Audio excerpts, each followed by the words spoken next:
Welcome to Pushing the Limits, the show that helps you reach your full potential, with your host, Lisa Tamati. Brought to you by lisatamati.com. Everyone, welcome back to Pushing the Limits. This week I have my favorite doctor, Dr. Elizabeth Yurth. Now, Dr. Elizabeth Yurth is from the Boulder Longevity Institute in Colorado in the USA.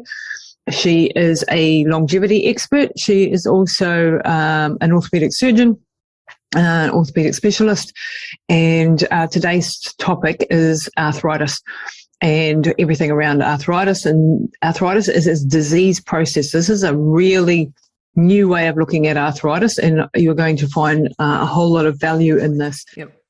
But again, like you and I, even though we have these completely worn out parts, why have we gotten our pain under control? It's because we fall in. And I, like you, man, if I eat gluten, my knees hurt like stink. If I, if I drink alcohol, if I eat sugar, I mean, those are all things that are, oddly enough, you still every now and then do it, right? Yeah, you're still human who has cravings. Like, I don't know how our brains can continue to say, "Oh, this makes me feel really bad," but it tastes makes really me feel good right now, and I'm stressed. Yeah, we're still driven a lot by that momentary happiness somehow.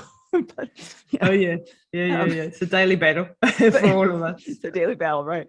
Yep. But the more the more you get trained into it, eventually you start getting compelled. But it's really hard to convince the 20-year-old that that injury you had is not going to just get better unless you do this and this and this. Yeah. So I think there's the big lesson is that this is a disease we have to start addressing at young age when somebody has their first injury and looking at things, and we have to start addressing the people now, like myself, who are older and have arthritis, to help their overall well-being so they don't get progressive worsening of not just other joints, but every other body part. It's just so strange to me that the joints have been excluded. I mean, think about all the doctors you listen to who are the functional medicine, biohackers, all the people, I don't even those big biohackers, no one talks about them talking arthritis. About joints, right? No. They don't talk about joint pain as that, they somehow the joints have been separated out from the rest of their body, and we need to change that paradigm. Yeah. There's a great article that came out of British Medical Journal last year. It said, "Is 2021 the year we rethink arthritis as an inflammatory disease?" And I was hopeful, but it didn't. And well, this year, no. And I think the problem is, again, why, and I guess like every other disease, there is huge money. Exactly. And spinal fusions. Spinal fusion is $100,000 surgery. Also. Wow, really? Wow. There's a lot of money to both the surgeon, the hospital, and the people who are supplying the little screws and hardware to doing that fusion. Joint replacement's the same thing. The joint replacement is a huge industry. Yep. If we stop doing joint replacements, there's a lot of money going out of this companies, system. right? There's companies that would be shut down. Yeah. Not to mention, these total joint surgeons who, total joint surgeon, my other practice was making $1 million a year. I mean, holy heck. So there's very little desire. And this is like cancer, right? Or, how long is it? It's like 12 weeks with mum's cancer journey, and now we've got no sign of cancer in the MRI. Under the resolution of the MRI, I don't know, but right now there's no tumors showing up. And this is like the same battle with the metabolic approach to cancer. It's not going to make anybody rich. It's not, this is just pervasive. I mean, we've had this conversation, and and it's not just evil people. There are those. But it's also just the way the system's growing over time. But what that means for you as the individual listening to this is has to go, okay, when I go to the butcher, he's going to, give me meat. When I go to the surgeon, they're going to want to do surgery. That's what they know. That's what they're taught. And so don't expect a different recommendation. So therefore you as the consumer of all of this, or the patient, has to go, okay, where is the actual research at, which we can access now? You can go and read the British Medical Journal or PubMed or whatever and find out all these things. Not everybody knows how to do that, I know. But you can access that information, and you have to take that proactive step rather than going somewhere where that's what they do, that is the standard of care, and you're going to be the next in line to get the standard of care, when actually the science has moved on 20 years from here, but it's not getting through to there because money, education, whatever the case may be, standard of care rules, blah, blah. I'm so big on that because I want people to understand the mechanisms that are at play in this whole medical world. So you have to actually take steps to, and, you know, like I come to you, I have mum under you, that costs me money, and it costs me more than going to my local doctor. And I get better than local doctor results. It's just the way it is, because you're not getting funded to see me by the government or anything. So I have to pay for that privately. And I'm, you know, very lucky that we've been able to do that.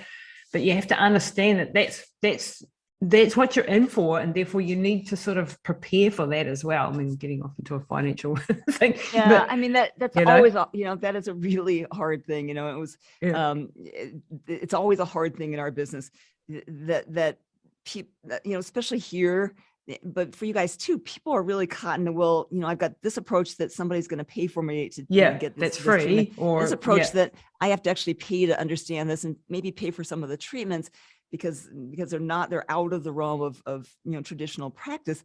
And you know, and so it's frustrating. Is, you know, we put, again, people spend so much money on things like their cars and their homes, and, you know, literally instead of their health. And it's funny, somebody just posted something about that, you know, on an Instagram post, and I responded, I said, yeah, the number of patients who I walk in my office and they go, oh, well, that's way too expensive for me to do. And then I see them walk out into their, you know, their Lexus or something, their Lexus car. Yeah. It's crazy. I mean, you know, I'm going to put my money on my health because, you know, as I think one of my Instagram followers, you know, responding, yeah, my grandma always used to say, there's no banks in the cemetery. You know, it's, you know, we can't, people, once you get sick, like I have cancer patients who will give their life savings to get well. That's what we do. So the problem is, once you get sick, right, it's a little bit more compelling, especially if you've exhausted traditional options, then people are going to spend the money, right? But to compel people who feel like, well, you know, I can get this paid for and your treatment's going to cost me money. You know, I don't know how we get people out of that mindset. You know, that health is as important a commodity as anything you're going to spend money on. Probably and prevention is even harder because people don't understand. Right. So the prevention thing, like, you know, again, the argument with my brother, oh, can you buy these supplements that I want you to take in order to protect your hip so that you don't have so much? Oh, that's too expensive. I can't afford that. And I'm like, and they are. I mean, you're right. I mean, these things we use, a lot of these supplements are really expensive, right? I mean, a lot of these supplements are, you're like, Jesus, they are super expensive. Or, you know, or these treatments like hyperbaric or things like that. They are expensive treatments. I mean, you're lucky enough to have hyperbaric, but if you don't, you can spend thousands of dollars a week sometimes for hyperbaric therapy. And, you know, and yeah, so it is really, really hard. Yeah, it is. I don't know how. Every day. It's so funny. The plastic surgeons are doing fine, however. You know, people are more than willing to spend that money on their facelifts and things like that. Yet internally, to feel better, they're not. So we do have to kind of change that paradigm. I think it's slowly occurring, but that's that is a tough road. Yeah, for me, it's just logical. Having been there and having seen the devastation of a terrible illness that I could have, you know, like prevented if I look back, you know, 10 years before Mum had the aneurysm, what would I have saved myself? Not money, stress, time, looking after her, you know, all the fear, the blah, blah, blah. Why didn't I go back 10 years ago and, you know, start getting her into stuff back then, or start educating myself? Know it, right? I mean, so it wasn't urgent, was it? Well, and also we didn't, I mean, the amazing thing about this business, as you know, is that it is changing rapidly. I mean, the new things that are available, that you have to be up on this literature, up on this education. I mean, you know, I spend a lot of money every year just to go learn, because it is a field that is it's changing so rapidly that you have to stay up on it. And so, you know, so it is another hard thing, is that, you know, we will look back in another year from now and say, wow, we should have been doing that 5 years ago. So we are in this realm of this field that's growing exponentially in our understanding of how to cure disease and cure aging, which is every one of these diseases, right? Yeah. All these diseases come down to curing aging, which is all this immune inflammatory process that causes our, aging of our cells. Yeah. And so if we go back to the arthritis stuff, what are some of the practical things? What are some of the supplements we can take? What are some of the diet recommendations that you would make? How can we get this inflammation and inflammaging process and the senescent cells gone and the autophagy happening? What's our best plan of attack if you have someone listening out there who needs a joint replacement or has arthritis? Take it down to, like I said, first thing is you've got to balance that anti-inflammatory, pro-inflammatory. You've got to get down those pro-inflammatory cytokines. Mm-hmm. You have to reduce some of these enzymes. So when our body's in a joint or any body part really has these very high inflammatory cytokines, these inflammatory proteins, one of the things they do is they accelerate these enzymes, something called metallomatrix protein 3 and these ADAM enzymes. I always like to describe these enzymes as scrubbing, like you have a spot on your wall and now you're like, oh, I should get rid of that spot. And you start scrubbing the wall so hard that the spot's gone, but so is the wall. Yeah. So that's what happens with these enzymes. They get upregulated, but they just keep going. So now they didn't just get rid of the damage. They actually got rid of the joint, the cartilage, all the tissue. So you've got to get rid of the pro-inflammatory cytokines. You've got to reduce these degradative enzymes. And that's a tricky thing. Yeah. And you have to repair the mitochondria, get autophagy back, and then you can do things to actually repair the joint. All you guys who are going and getting stem cells and things like that, if I just put a great picture up on my Instagram that came up that showed the senescent cell and a stem cell, and the senescent cell just spewing out these proteins that were damaging the stem cell. So if I stick stem cells into your joint, it's full of these damaged chondrocytes, it's just going to damage it. Yeah, it would be great if they were gone. So you would do it the other way around, to get rid of it. And then get rid of the inflammation first, and then you can do reparative things like stem cells or platelets or other things to actually repair the cartilage. So one of and this is actually a drug we actually stole from Australia called pentosan polysulfate. And this is a pharmaceutical, so you do need a prescription for it. But I'm trying to very find it. Cool. Yeah, it's a very cool pharmaceutical, and we do actually, we can send it to people who are like in other countries. So it is available. You have to have it sent to us, and then we can send it. But basically, pentosan is very cool. It's what we call a repurposed drug, meaning it's an approved drug just for something else. And so they started exploring it in Australia. A company called Paradigm makes it that, they looked at all its properties and actually they were utilizing it as under a lot of investigation for some viral therapies as well, like Ross River virus and some really damaging viral therapies, and may actually be useful for COVID and things like that, because it does have some very good antiviral properties, because viruses initiate this same inflammatory response. But they do. What they found is that it kind of addressed every one of those pieces we were talking about. So it reduces what's called interleukin-1 beta and TNF alpha and interleukin 6. Those are all the pro-inflammatory cytokines. It's one of the few agents we have that actually down regulates those bad scrubbing bubbles, over scrubbing enzymes, the metallomatrix protein 3. So it down regulates those. And then the other thing we see happen with joints and why they hurt so much in discs is you see upregulation of these messenger RNAs for something called neural growth factors. And those get upregulated. We actually see a lot of pain. That's that kind of pain you get with joints. Like it doesn't just hurt when you're using it; it hurts all the time. So it's also been shown to regulate the mRNAs for this neural growth factor. So it actually kind of treats every aspect that's causing the degenerative disc pain or the degenerative joint pain or just joint pain in general. So we'll actually utilize this drug in a lot of our people who have an injury to really allow them to heal really well. So pentosan was actually shown, even after just 6 weeks of use, if you follow those people for a year, they actually continue to have benefits. So not just temporarily. And this is an injection, isn't it? It's an injection you have to give yourself, a subcutaneous injection. Yeah. So you have to, much like a lot of peptide therapies, it's just a sub-Q injection. So it's something we could train people to do themselves. Yeah. Now I will tell you, people like me, so I stay on pentosan a little bit all the time. Right. It appears that when I go off of it, my body does like to go back into, from wherever my genetics are, even if I'm living life perfectly, my body goes back into a little this inflammatory state, and I start feeling my knees get a little bit achy again. So I stay on a small bit all the time. But some people who have probably less disease or better genetics, we can do a little course of it and they do really well. So, it varies, but it is a great, honestly, it's been touted as maybe, a cure for arthritis, and it may well be that it does have that significant benefit, especially if you can start it at an earlier stage. A lot of us are again starting at a later stage. So, that's great. It's a very cool, it's a very, it's really kind of amazing. So it's actually treating all the pro-inflammatory mediators. It's helping any kind of bone edema, and it actually has some really good vascular properties too. So it actually helps some of the vascular changes. So it has, we're using a little bit antiviral protection. We're using it, sometimes for some of our autoimmune patients. So it has some other benefits. People, the post-COVID stuff with some vascular things going on, we'll use it a lot in those patients too. What about neuropathy, from statins and things like that, or painful feet, and that sort of? I've not really tried it much in neuropathy. That's an interesting concept, because it may well be that regulation of those NGF, the neural growth factors, it may actually be very beneficial in those cases.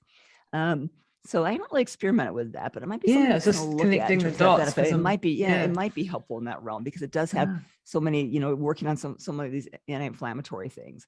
But what about simple things that you can kind of just, get on your own? Well, number one, making sure that you have your nutrients optimized, you got to have enough vitamin D on board. So you need your vitamin D levels to be 70 to 110. Optimal vitamin D, we know, is really important for joint health, along with vitamin C, zinc. Those are all K2. Those are all kind of critical players. So don't neglect simple micronutrients, which to you and I just, it's like, well, of course. Yeah. Just but take them every a lot day. of people that, they're not really thinking along that lines. And no. So and they think they get it from their diet, and that's pretty. That was back in the day, but not with our diet. At some point when you were growing food in perfect soil, now, even if you're growing your own food, it's very hard to find soil that's nutrient rich. So so not that available. So you've got to make sure you're taking some supplements. Almost everybody, unless you're out in the sun all the time, needs extra vitamin D. A lot of people need extra vitamin C, zinc, K2. Those are all just kind of givens for us. One of my favorite supplements, honestly, and we use it in our cancer patients too, is EGCGs, or epigallocatechins, which are EGCG, green tea stuff. Green tea, right? So it's what's in green tea. And you have to drink a lot of green tea, so it's probably better taken as a supplement.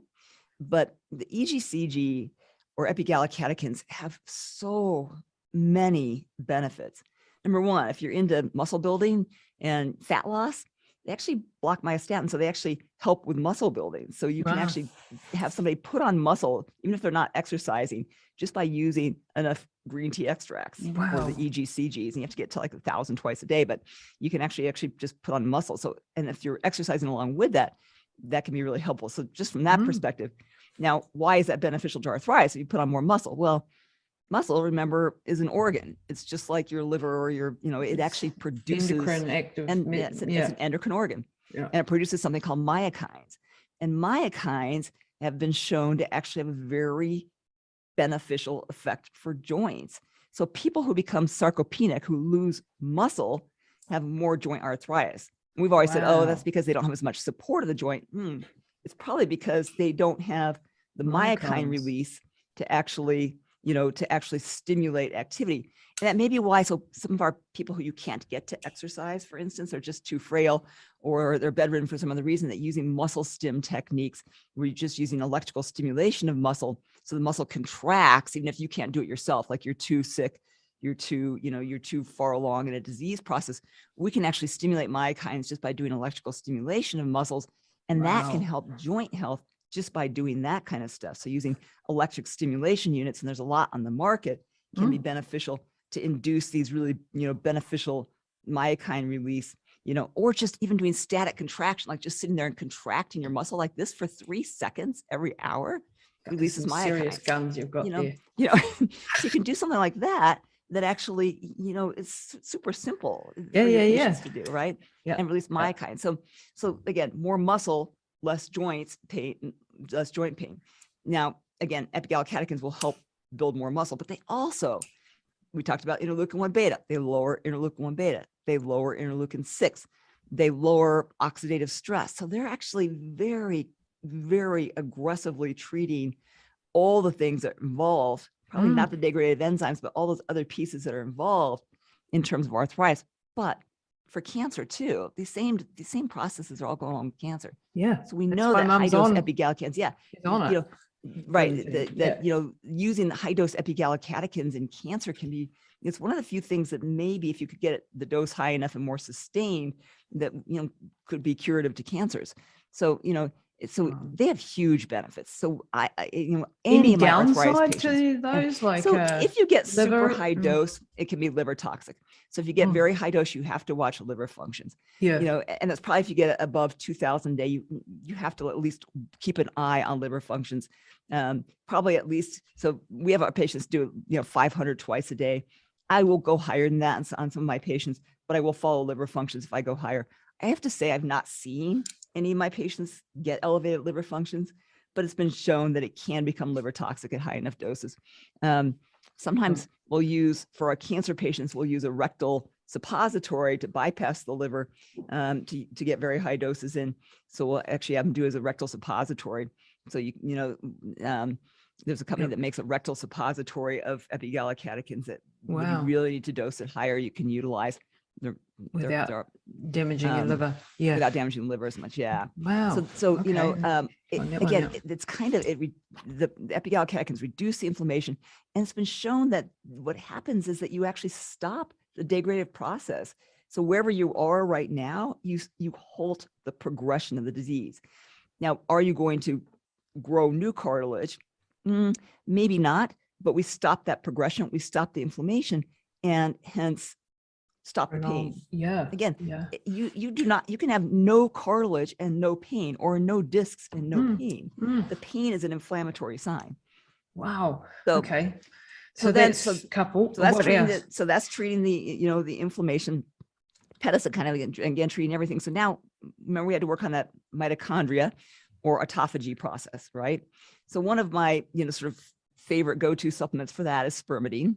Yep. Spermidine, which is what's called a polyamine, and our gut, we naturally make polyamines. We make less as we age, so levels decline as we age. It's available in foods, but again, because it actually comes from a bacteria that in certain foods, and so foods that have been on the shelf or transported or not grown in perfect environments, it's much, even people always say, oh, there's so much spermidine in this food. When we actually have looked at the amount of spermidine that's in the traditional food you buy in the grocery store, there's very little, even if it's a high polyamine food. So really you have to take it as a supplement to make sure you're getting it, and what's been shown is that spermidine as actually works in a couple of places. Number one, remember we talked about the importance of autophagy. Spermidine is an autophagy inducing agent. Yep. So basically it gets rid of these, these damaged cells. So that's, so that's huge because we now have linked autophagy to arthritis. But it also works on interleukin 6, interleukin 1 beta. So it's working on that piece as well. Very interesting. They did a mouse study. I think it was 2021. It was recently, it was last year.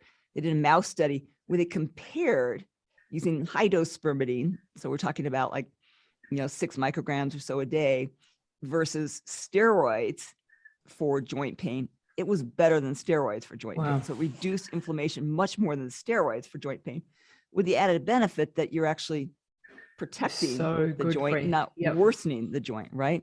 And at the same time, protecting your brain, protecting your heart. We know that spermidine is great for brain health. So again, all these diseases overlap, right?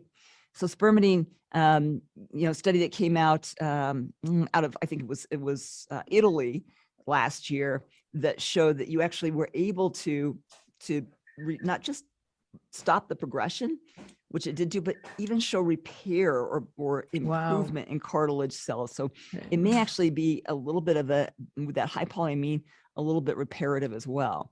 So again, autophagy inducing, Yep.